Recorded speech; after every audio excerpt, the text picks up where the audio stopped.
It's late. Right. So meanwhile, it's streaming live, but I want to see it on my screen. And now I am seeing it on my screen. Um, so now I need to see Khushboo on my screen. Yes. Okay. Are you ready? So today, Khushboo and I are going to be reading from the 6th discourse of the Bhagavad Gita. And we're reading from 3 volumes. We're reading from I'm reading from 3 volumes. Khushboo is reading from yet a 4th, which is in Sanskrit. But I'm No, reading from. I am using like the actual scripture Okay. and another book called My Gita Right. from Okay. Patton. So like 5 books. Right. And Okay.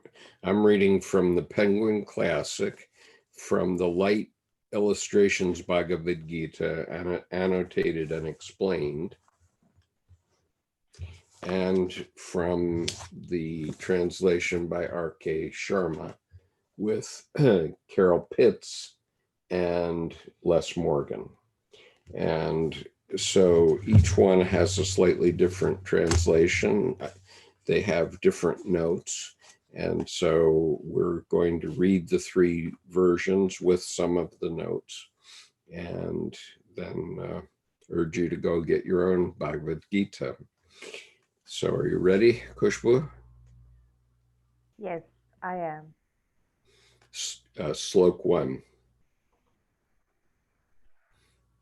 Anashritah karma phala karya karma karoti yaha sa sannyasi cha yogi cha na niragrina chakriyah. Look 1. The Blessed One said, "The person who does what must be done and does not resort to the fruit of action is a renunciant and practitioner of yoga, not the one without a fire and without rituals." The prose says, Lord Shri Krishna said, "He who acts because it is his duty, not thinking of the consequences, is really spiritual and a true ascetic, and not he who merely observes rituals and who shuns action." Sharma says, "One who does work which must be done, unattached to the fruits of action, unattached to the fruits of actions, is a real renunciate and yogin, not the person who doesn't perform the fire ceremony or do his work." And there's a footnote. This continues the discussion of renunciation, samnyasa, that began in verse 5:1. Also see verses 18, 1 through 2. Verse 2.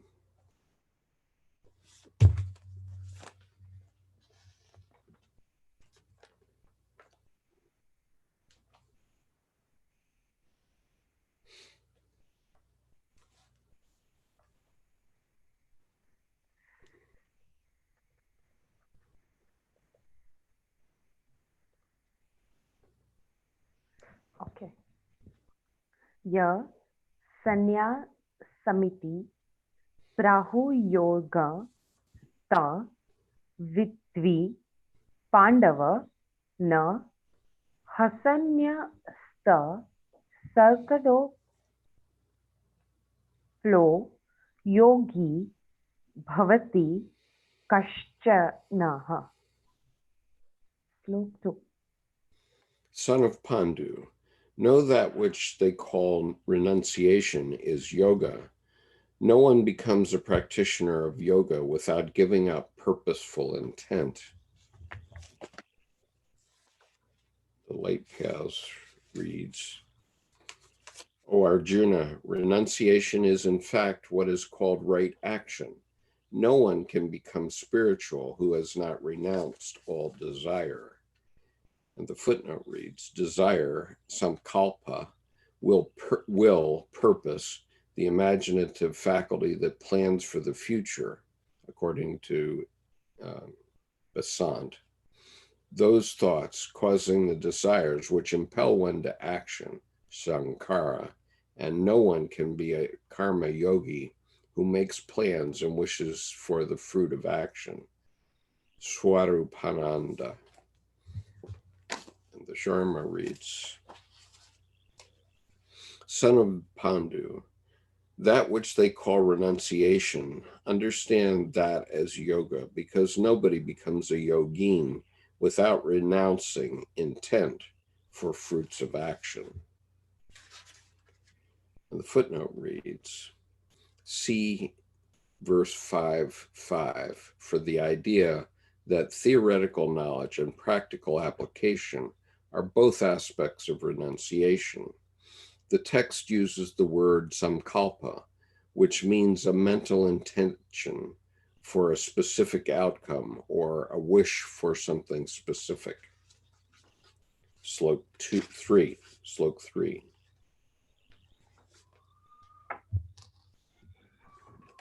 Aruru shomrune yoga karma karana muccayate yoga ruddhasya tasveva shamaha karana muchyate.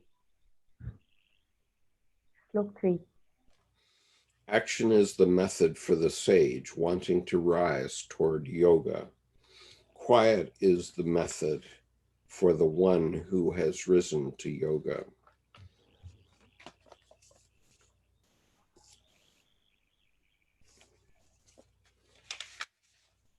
The prose reads, for the sage who seeks the heights of spiritual meditation, practices the only method, and when he has attained them, he must maintain himself there by continual self-control. Sharma reads,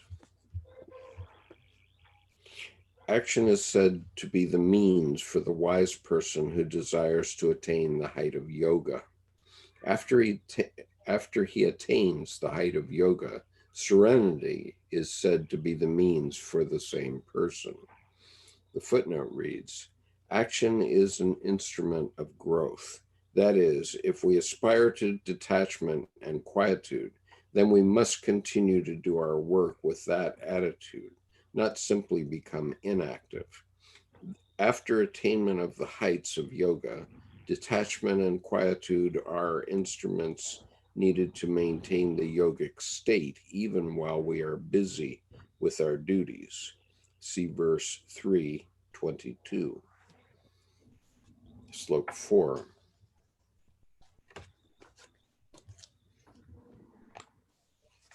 Yada hi nenindra yatheshu na karmasvanu shajate sarva sadla sannyasi yoga rudha sta do chyate.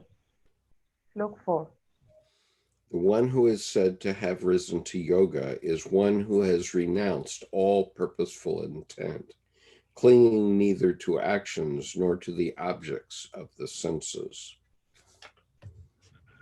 The prose reads, when a person renounces even the thought of initiating action, when he is not interested in sense objects or any results which may flow from his acts, then in truth he understands spirituality. Footnote the Sharma reads, for when one is not attached to objects of senses and actions, and has renounced all intents for any fruits of actions, then that person is described as having attained the height of yoga. Sloka 5.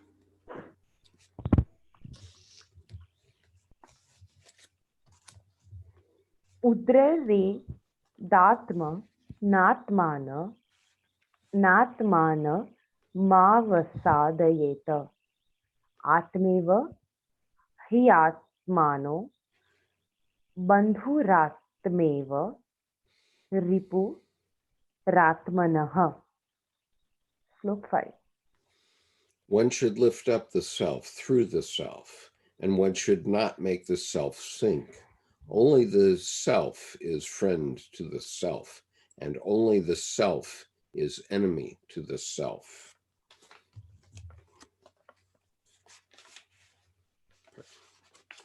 The prose reads, let him seek liberation by the help of his highest self, and let him never disgrace his own self, for the self is his only friend, yet it may also be his enemy.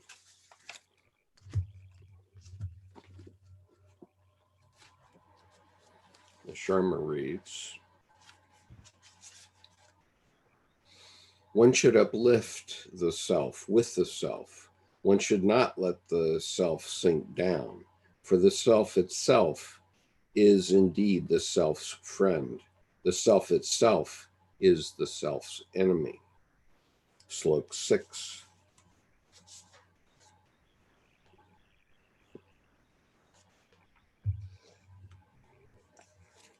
बन्धुरात्मात्मनस्तस्य येनात्मेवात्मना जितः अनात्मनस्तु शत्रुत्वे वर्तेतात्मेव शत्रुवत्. Slok 6. For the one who has conquered the self by the self is a friend. For the one who has not, the self would be in rivalry, like an enemy. The prose reads, to him who has conquered his lower nature by its help, the self is a friend, but to him who has not done so, it is an enemy. And there's a footnote. In verses 5 and 6, the word Atman appears several times in such a way that it could mean either small s self or large s self, soul or ego. According to Yogananda, the meaning is let man be uplifted, not degraded. Let him transform his self, ego, into the self, soul. The self is the friend of the transformed self, but the enemy of the unregenerate self. Sharma reads, the self is a friend of the self, for one who has conquered the self with the self, but for one who has not conquered the self, like an enemy, remains in a state of enmity. There's a footnote. A disciplined mind can be one's best friend, but an undisciplined mind can be one's worst enemy.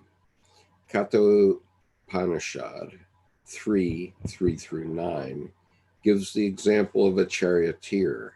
If the horses pulling a chariot are galloping out of control, there is little chance of a good outcome. Shri Krishna is Arjuna's charioteer. He is teaching Arjuna the way to direct the mind and senses, horses, to gain true happiness and to realize the higher self. As is stated in oral tradition, the king, Atman, who is driven by the mind and senses, has a high dose of delusion and is so intoxicated that he becomes enslaved by the subordination, senses of his subordinate mind. Slok 7.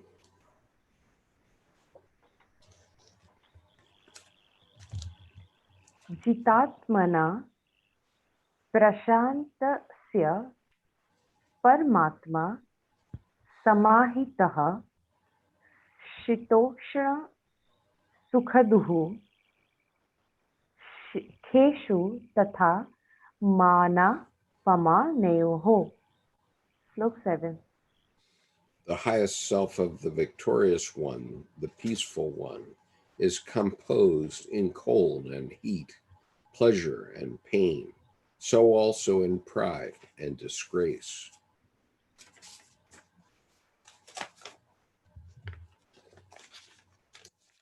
Prose reads, the self of him who is self-controlled and has attained peace is equally unmoved by heat or cold, pleasure or pain, honor or dishonor.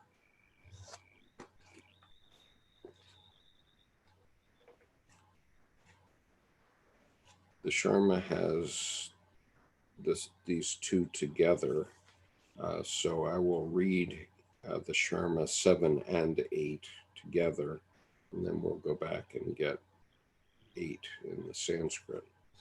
The Supreme Self of one who is self-controlled and peaceful, steadfast, maintaining balance in cold, heat, pleasure, pain, honor, and dishonor, contented with practical as well as spiritual knowledge, stable-minded, and with senses controlled.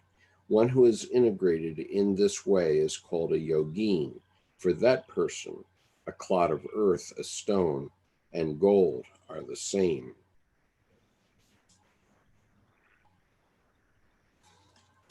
Slok 8.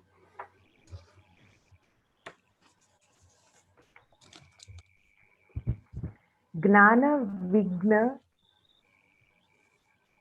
Truptatma Krutastho Vijitendriyaha Yuktaka Ityuchayate Yogi Samaloshtasma Kajya Chanaha. Slok 8.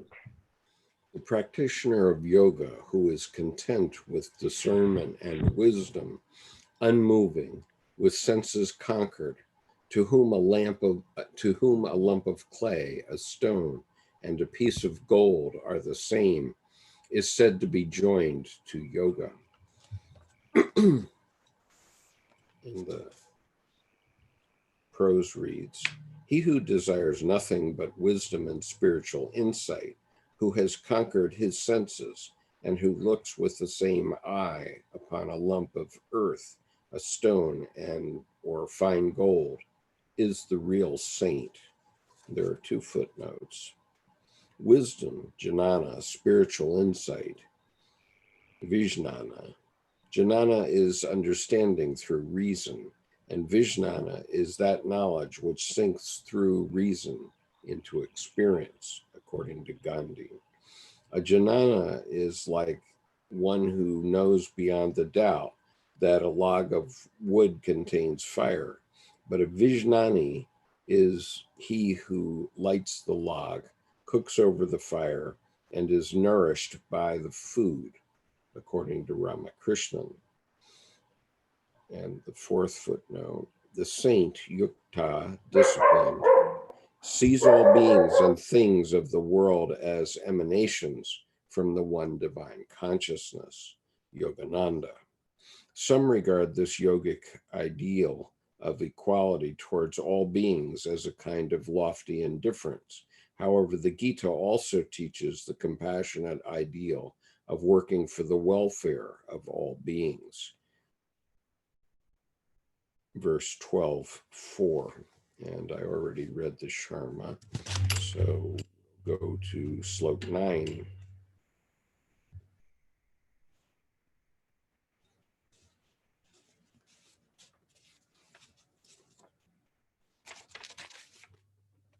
Can't hear you.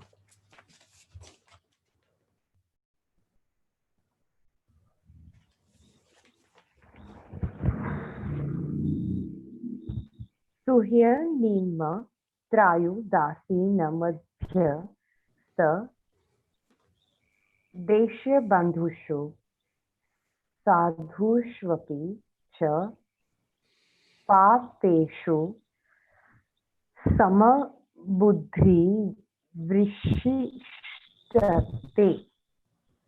Slok 9.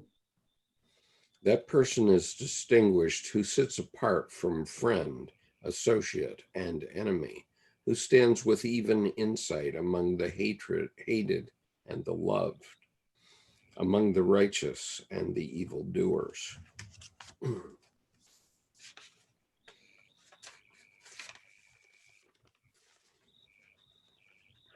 Prose reads, he looks impartially on all, lover, friend, or foe, indifferent or hostile, alien or relative, virtuous or sinful. The Sharma reads, one excels who regards equally friends, companions, enemies, neutrals, mediators, despicable persons, and relatives, even the righteous and unrighteous alike. And there's a footnote. Wise persons are non-judgmental with regard to phases of worldly life. They can be compassionate with those who are suffering and happy for those who are happy. While responding appropriately, they remain inwardly balanced and treat all with the same kindness. Verse 10, sloka 10. Yogi yujita satata matmana rahasi sthititah ekaki yat chittatma nirasir parigraha. Look at A practitioner of yoga should always join the self to yoga. Firm in solitude, alone and restrained in self and thought, with no desire and no possessions. The prose reads, let the student of spirituality try unceasingly to concentrate his mind. Let him live in seclusion, absolutely alone, with mind and personality controlled, free from desire and without possessions. The Sharma reads, a yogin should connect with the self constantly, staying in a solitary place, alone, with the mind and body under control, free from expectations and possessiveness. And there's a footnote. The true yogin is unaffected by crowds and remains stable even under difficult circumstances. In ancient times, people may have had more opportunity for physical solitude than most of us have today. Yet it is possible to cultivate inner qualities of quietness and solitude, even when interacting with people and events. Yata chittama is translated here as with mind and body under control. Slok 11 and 12 are together in the Sharma. So Slok 11 and 12. Shucho deshe pratisthaya sthir manas namatmanah natyu chichanta nati nicha chailajina kushottama ramah tatre kagra manah krutva yata chitte nidra yakriyah upavishvayasane yujadhathogamatma vishuddhaye. Sloka 11-12. When one sets up a firm seat in a pure place, neither too high nor too low, covered with a cloth and antelope skin and kusha grass, when one directs the mind to a single point, actions of the senses and thoughts controlled, sitting oneself on the seat, one should join to yoga in order to purify the self.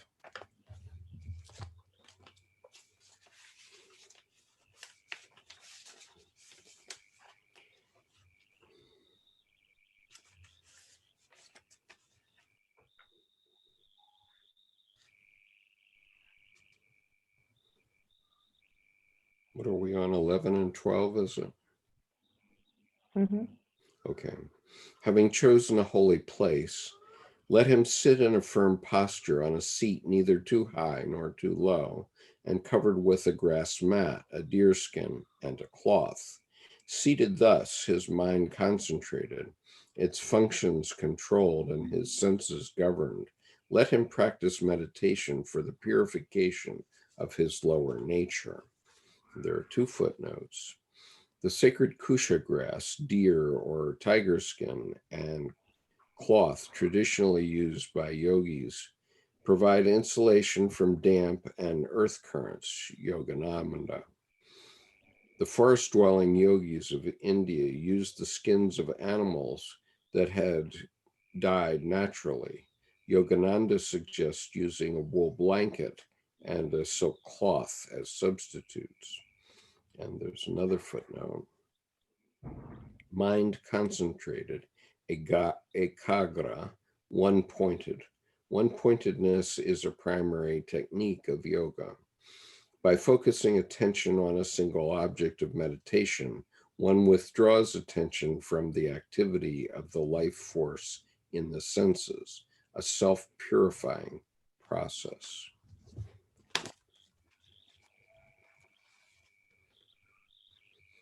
The Sharma reads, in a clean place, after arranging a stable seat for himself, neither too high nor too low, layered with cloth, processed hide, and kusa grass, seated there, making the mind one pointed, with the activity of the mind and senses under control, the yogin should practice meditation for the purification of the self. Slok 13.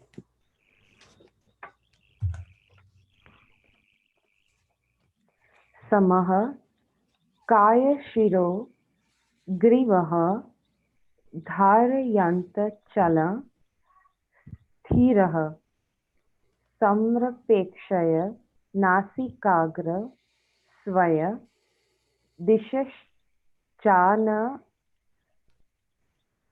navalokayanah. Slok 13.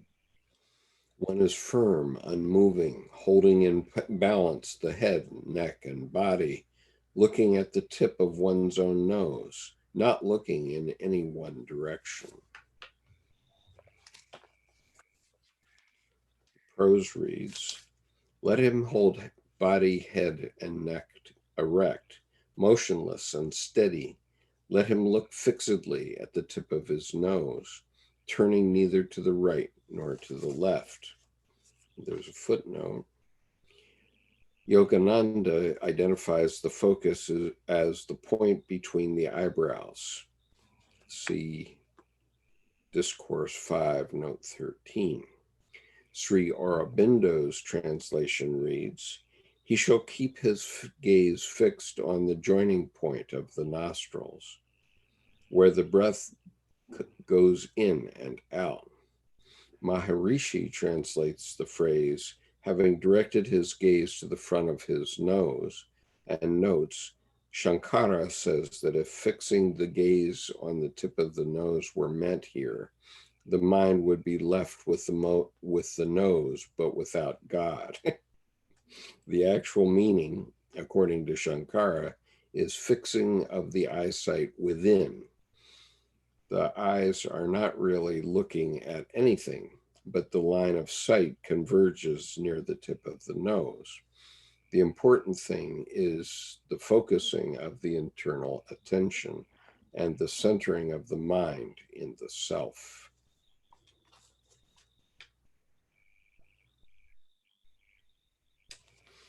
And the Sharma reads,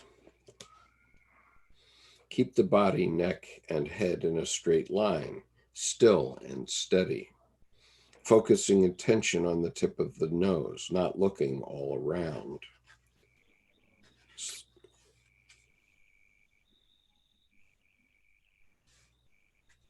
And the Sharma has slok 13 and 14 together, so I'll read slok 14 also.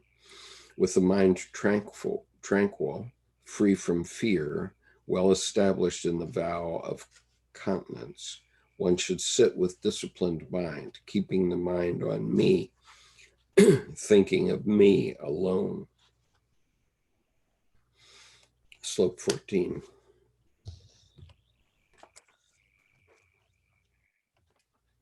Prashantatma vigata bhibraha chari vrate sthitaha mana sanyamya machito yukta asita mat paraha. Slope 14. With fear banished, controlled mind, and the self peaceful, firm in the celibate bow of a student.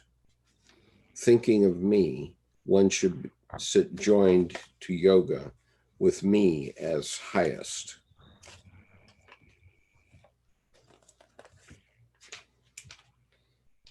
Verse 14.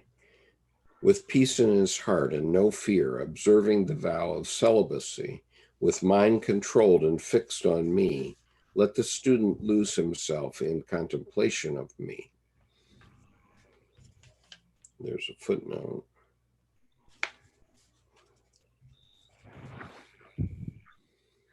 Vow of celibacy, brahmacharya, the way of life of a religious student, which includes sexual abstinence. It is not the act of taking a vow that is emphasized here. Rather, it is the secure and safeguarded upward flow of one's energies on the road to the divine quest, according to Maharishi. Slope 15.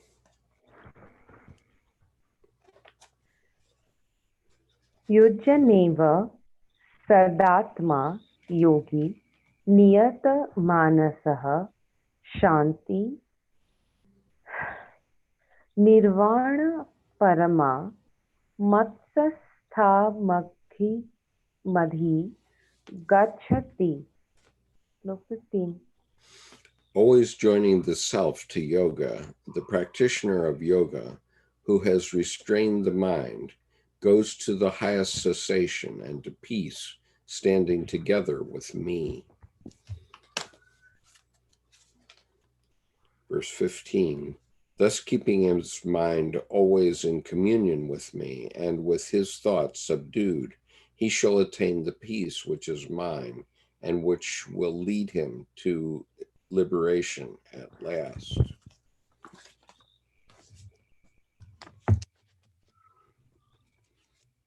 The Sharma reads, always disciplining the self, thus, with mind well regulated, the yogin attains the peace and perfect liberation abiding in me. So endeth the reading for today. What will we be reading tomorrow, Khushboo? We finished this chapter and there's only 6 slopes till 23, which is so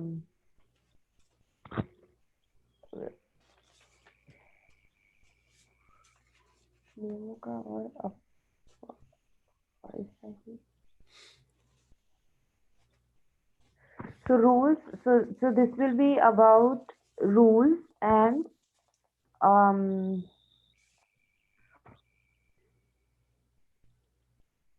fruitful.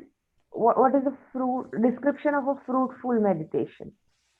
Rules and description of fruitful meditation. That will be for tomorrow. Okay, and it's verses 16 through 23. Yeah, it ends there, right? Yeah. Well, my copy says the 6th discourse goes on quite far. It goes on to 47. So we're going to go to 23 tomorrow. Well, there's another printing mistake you found in this book. Index is limited, I think. I see. So there's this paragraph which I want to read. Okay, go ahead. It's at the it is at the end note of this book for the chapter 6, my Gita, and it says, Dharma is more about empathy than ethics, about intent rather than outcome. I follow Dharma when I am concerned about your material, emotional, and intellectual hunger. I follow Adharma when I focus on my hunger at the cost of yours. That's it. Interesting. You want me to read it again? Sure. Dharma is more about empathy than ethics, about intent rather than outcome. I follow Dharma when I am concerned about your material, emotional, and intellectual hunger.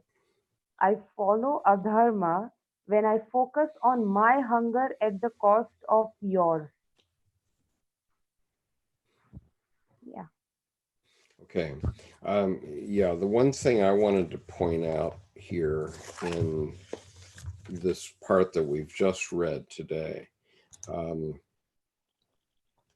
is that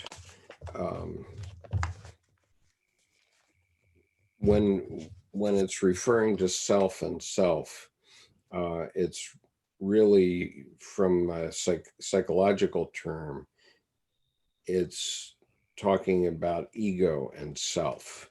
And so I had marked that down somewhere, and I think in the Sharma. Let me look again. Okay, yeah, slokes 5 and 6.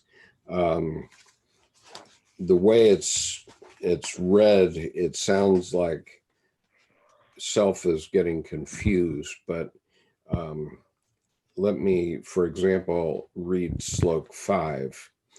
One should uplift the self with the self. One should not let the self sink down, for the self itself is indeed the self's friend. The self itself is the self's enemy.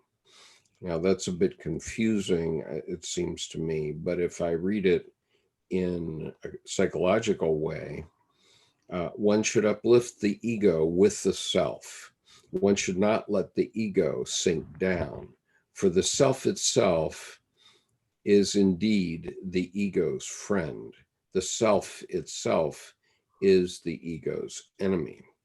And in verse 6, it reads, the self is a friend of the self for one who has conquered the self with the self. But for one who has not conquered the self, like an enemy, remains in a state of enmity. But if I read it in a psychological way, the self is a friend of the ego for one who has conquered the ego with the self. But for one who has not conquered the ego, the self, like an enemy, remains in a state of enmity. And so it means that we have to have this connection with our deepest self in order to not have problems with our lives. Do you have any further comment on that? No, that's quite accurate actually. And I'm glad that you pointed it out because, yeah, I can understand Western mind getting confused with it. Yeah, reminds me of a Chinese sentence I once put together because the words sound very similar. So I will say it to you in Chinese, and then I'll tell you what it means. 我有有牛有有有有. With that, okay, I'll say it one more time. 我有有牛有有有有. Okay, and that literally means I have both milk and cream. Okay. Oh. But and so if you just hear it, even for a Chinese person, and I've stumped many Chinese people, probably because of my pronunciation. But if you just hear it, it can be very confusing. But in Chinese, if it's written in Chinese characters, it's very clear what it means. It's very clear. Because the characters have meaning, of course, but the sounds, Yeah. it's very confusing. So this is very much like that circumstance. Yeah, definitely. Yeah. Definitely. So anyway, thank you to our YouTube listeners for watching today. We're going to terminate for today, and we will see you again tomorrow with electricity permitting. Unfortunately, we've been stopped by rain and electricity in Bangalore a couple of times in the last couple of days. There's a um, low pressure zone created in here because of the cyclone. So Yeah. so every day around with the sun, like when the evening approaches, it starts raining kind of. Yeah. So, Anyway, so I read my 2 lines, and yes, please. within infinite myths lie an eternal truth. Who sees it all? Varuna has but 1,000 eyes. Indra 100. You and I only 2. Yeah. So we'll see you again tomorrow for verses 16 to 23. So See you thank you. tomorrow. And Khushboo, I'll see you tonight with our session with Yes. Yes. Professor Shen. So Yes. peace from Macau. Peace. From Macau. Yep.